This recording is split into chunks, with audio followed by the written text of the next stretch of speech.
Saya tanya langsung terlebih dahulu kepada Bang Hermawi Taslim. Ini bukan kata Bang Iwan Tarigan, bukan juga kata Anies Baswedan, tapi relawan yang marah dengan sikap partai politik dan Nasdem salah satunya. Bahkan ada anggapan habis manis sebah dibuang. Bagaimana Bang Hermawi? Ya tergantung sudut pandang kita, siapa yang kasih manis, siapa yang sepah. Ingat nggak bagaimana apa yang dilakukan oleh Nasdem, bagaimana menghadapi segala macam publik ketika menjadi pilpres. Ini soal pilihan. Seperti kata Iwan tadi, ini soal pilihan. Tolong juga kami dihargai. Relawan juga tiap hari datang di Nasdem. Pasti ada yang kita layani. Relawan yang mana? Relawan itu banyak. Jadi poin saya, pilihan apapun yang dilakukan oleh partai sebesar Nasdem dengan anggota yang belasan juta, pasti ada yang kecewa, pasti ada yang senang. Tapi itulah konsekuensi kita berpartai, itulah konsekuensi kita memiliki simpatisan, itulah konsekuensi kita dalam kebersamaan. Dengan istri kita saja kadang-kadang ada rasa tidak senang. Tapi yang paling penting kan silaturahmi harus tetap tersambung. Oke. Hari ini berpisah. Sebentar dulu Caca, mengapa hanya melihat pilkada DKI? Kenapa nggak lihat 38 pilkada provinsi, 514 pilkada kabupaten kota, yang kita bisa berhadapan dengan siapa saja, kita bisa berteman dengan siapa saja, dan itu variannya sangat banyak. Dan itu biasa saja. Di sana kita teman, di sini kita lawan, itu biasa saja. Dan kalau relawan itu kan banyak sekali. Saya pimpinan nasional yang ikut memverifikasi relawan Anies ketika pilpres. Saya ikut, Iwan tahu itu. Dan itu biasa saja. Kita nggak mungkin menyenangkan semua orang, dan kita hidup bukan untuk membuat orang senang. Kita hidup untuk menentukan pilihan supaya kita bisa lebih maksimal berbakti kepada bangsa dan negara. Itu pilihan kita, bukan membuat senang atau tidak senang. Apalagi kalau cuma di tweet di medsos. Kita penuh perhitungan. Kita penuh kalkulasi, kita menimbang-nimbang, mendengar aspirasi.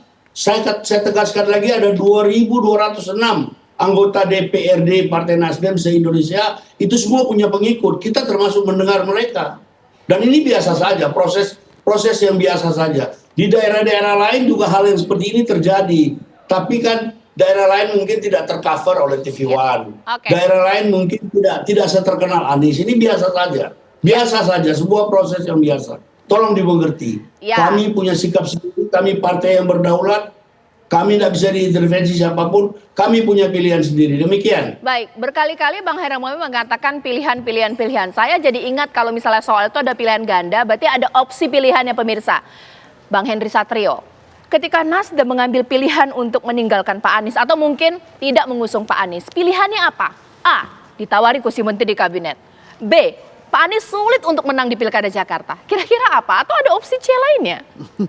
Iya kan dari awal juga bahkan sama Bang Iwan saya berkali-kali bilang saya nggak ketemu alasannya kenapa Anies Baswedan bisa maju di Pilkada Jakarta gitu ya.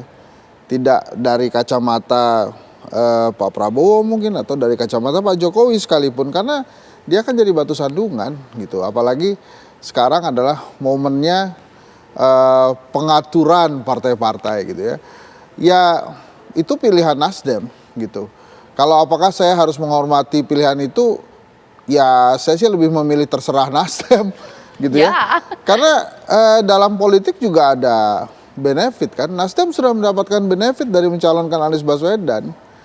Dan sudah dapat susahnya juga mencalonkan Anies Baswedan. Nah kalau kemudian dia mempertimbangkan Anies Baswedan lagi, itu adalah perhitungan 5 tahun lagi kan. Tidak dalam waktu dekat gitu. Sekarang ini kan pasti yang dipikirkan adalah jangka pendek. Jangka pendeknya males lah berseberangan dengan penguasa, mau ngapain. Dapatnya Jakarta aja gitu ya. Apalagi kalau Mas Anies nanti terpilih, kan nggak mungkin juga Mas Anies jadi oposisi kan. Itu apa bedanya dengan yang lain, kan nggak ada juga. Karena benefitnya nggak ada lagi, buat Nasdem sudah selesai. Makanya tadi Bang Hermawi Taslim mengatakan berkali-kali ini proses yang biasa aja. Ya buat partai politik biasa aja, buat relawan Anies di Jakarta nggak biasa. Buat saya sih terserah aja. Karena saya sudah memprediksi dari awal ini sulit.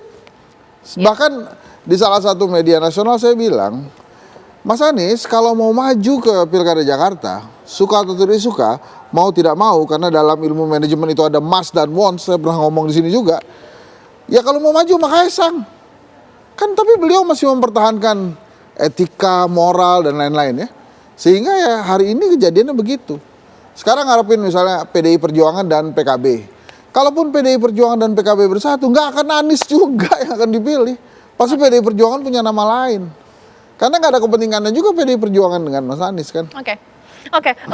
Bang Iwan tadi kan mungkin intinya ada bahwa ini sekarang tergantung benefit ya. Bahwa untuk Pilkada Jakarta, Nasdem tidak memiliki ada benefit apapun untuk mengusung Pak Anies. Tapi kalau kita flashback lagi beberapa waktu sebelumnya, ketika Partai Nasdem, Pak Surya Paloh bertemu dengan Anies, pada saat itu membicarakan mimpi-mimpi seperti apa? Karena kayaknya itu yakin betul mendukung Pak Anies di Pilkada Jakarta. Kenapa sekarang berubah? Ya, tentunya kalau keputusan ini sebenarnya saya sudah 2 minggu tahu. Ya tentunya seperti yang tadi, ada kepentingan. Dia namanya partai politik. Saya 32 tahun di partai. Jadi partai itu kan pasti bicara kepentingan. Ya, Pak Anies ini pada saat Pilpres kepentingannya ketemu. Kalau sekarang kepentingan dia nggak ketemu. Nah, yang kita harapkan sekarang adalah nilai. Jadi bukan kepentingan, tetapi nilai yang diperjuangkan. Karena yang paling penting, Caca, kenapa tadi saya katakan menjijikkan?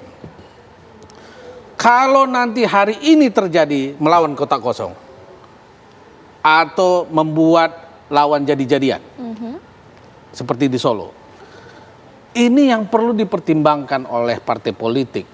Hari ini bukan kepentingan, tapi nilai. Ini akan menghancurkan semua partai politik, saya katakan itu. Saya baru telepon sama elit Demokrat, saya katakan begitu. Ini awal kehancuran.